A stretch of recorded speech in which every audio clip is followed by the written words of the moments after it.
Joyeux Noël! Oui, on est le 25 décembre aujourd'hui et voici une petite vidéo qui ne va pas parler de Noël. Mais non, on n'est pas obligé de respecter le titre de la journée. Non, qui va parler par contre d'un phénomène très important. Il s'agit, eh bien, de ce qu'est un bouffon du roi. Qu'est-ce que le bouffon du roi? On se souvient, eh bien, on avait appris que les rois aimaient se distraire. Ils ne savaient pas comment. Parce qu'en fait, il n'y avait pas de télé à l'époque, ça n'existait pas. Et les activités, en général, c'était vraiment des trucs de base, quoi. Genre aller dans le jardin, jouer à la pierre. Donc ils étaient rois d'un système qui était complètement horrible, puisque pas du tout développé. Comme par exemple le fait de devoir aller aux toilettes dans le jardin.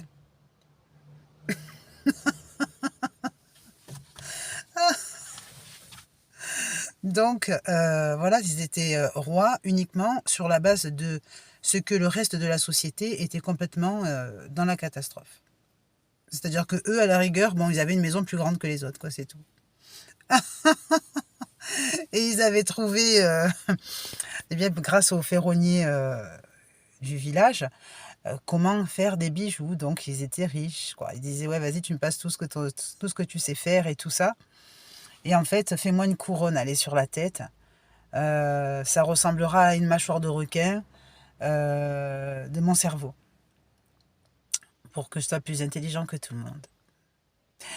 Mais du coup, voilà, non, là, je suis pas en train de parler de la maladie de Charcot. Hein. Donc, ce roi, en fait, c'était quelqu'un qui avait obtenu des terres, qui avait des terres, qui avait un... Mais non, mais non. Et on va savoir pourquoi, mais non. En fait, on va dire qu'à l'époque, l'artisan ferronnier était considéré comme un bouffon, c'est-à-dire qu'il n'était pas payé.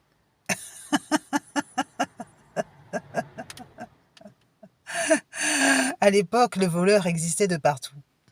Et il se prenait des affaires de partout. C'est-à-dire que, par exemple, c'était à celui qui payait le plus. Il pillait et non pas payait. Donc, qu'est-ce que ça veut dire? Ça veut dire qu'à l'époque, l'artisan, qui pourtant souhaitait développer correctement son commerce, eh bien, était en proie à des voleurs. Ce que plus tard, nous avons appelé la mafia.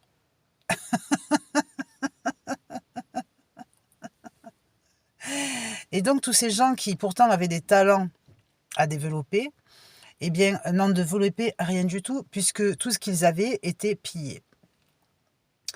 Donc, devenus bouffons, c'est-à-dire pris pour des cons,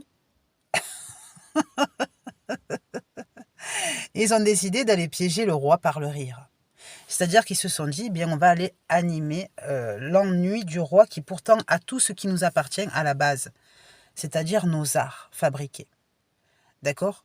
Donc, ils se sont dit, vu que lui, il s'ennuie, on va trouver une astuce pour essayer d'aller le divertir, ce connard.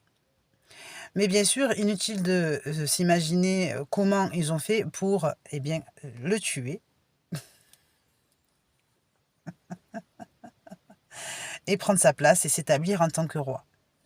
Donc, qu'est-ce que ça veut dire? Ça veut dire qu'à la base, eh bien, la royauté était une forme de rébellion révolutionnaire, anonyme. Et on trouvait à la place du roi, qui ça? Le fameux bouffon, qui à la base n'était que l'artisan qui pillait de tout le temps, c'est-à-dire basé sur le phénomène de l'impôt qui n'était pas administrativement légalisé, eh bien, s'est retrouvé sur le trône à devoir penser que eh bien, tout ce qui était ici construit était de son appartenance, puisque c'est lui qui l'avait créé. Donc, au fur et à mesure, eh bien, il a eu des familles à qui il a souhaité, des enfants à qui il a souhaité de récupérer tout son héritage, ce qui est logique. D'accord? Et on a établi ainsi ce qu'on appelle le sang royal. Mais pas tous les enfants étaient dotés du même don artisanal. Donc, on a retrouvé diverses variances, et même certains très feignants. Et oui, ça existait. Donc, ils se sont dit, nous, ce qu'on veut, c'est absolument eh bien, sortir de chez papa le con. Et puis, on va aller chez les voisins, sauf que les voisins se rendent compte qu'en fait, ils sont tous dans un état de souffrance et de désastre complet, c'est-à-dire qu'ils sont très pauvres. Mais bon, il y en a certains qui font du pain, il y en a d'autres qui ont des champs, il y en a d'autres qui... Donc ce qu'on va faire, c'est qu'on va faire ce qui s'est toujours fait. On va aller leur prendre de ce qui a été pris à prendre. Ainsi, les conquêtes se sont développées, la prise des terres aussi, etc. etc. Pourquoi? Eh bien, uniquement pour échapper à l'autorité de papa établi sur le trône. C'est-à-dire une rivalité de richesse concurrentielle. Le temps est passé, bien sûr, les rois entre eux, c'est-à-dire chaque artisan qui avait réussi à s'établir comme roi qui n'était pas, d'accord? Eh bien, se sont fait des guerres pour gagner à leur tour encore plus, en ayant oublié leurs propres arts initiales. C'est-à-dire, par exemple, à la base, tu avais fabriqué quoi déjà? Des épées? On va les utiliser. Ah, c'est pas compliqué, hein. Et jusqu'au jour où la totalité de la population n'a pas voulu se laisser faire et a dit on va sacrifier le roi pour avoir un pouvoir personnel pour chacun. C'est la révolution et le développement de la démocratie. Sauf qu'à la base, cette révolution avait déjà été faite. Il n'y a jamais eu de roi véritable sur le trône. Mais il y a eu un métier qui est apparu en premier dans certains royaumes et d'autres premiers métiers qui sont apparus en premier dans d'autres royaumes. L'ensemble de ces premiers métiers forment les joyaux de la couronne, qui en vérité n'étaient que ce qu'on appelle de la bouffonnade, mais qui avec le temps a pris une autre tournure vocabulaire, c'est-à-dire celui qui se vante, celui qui se croit être, celui qui croit avoir, c'est-à-dire entre autres l'orgueilleux. On comprend pourquoi l'orgueil n'est jamais bienvenu, car il est à la base celui qui a voulu arrêter d'être arnaqué. Or, on le sait que le commerce est basé sur l'arnaque, car celui qui a voulu arrêter d'être arnaqué a été lui-même arnaqueur. On sait que la société veut échapper à ce fléau, mais aujourd'hui, on accepte de ne pas forcément passer à la télévision. Car, qu'est-ce qui est devenu le nouveau château de ce monde? C'est les multimédias, la télévision.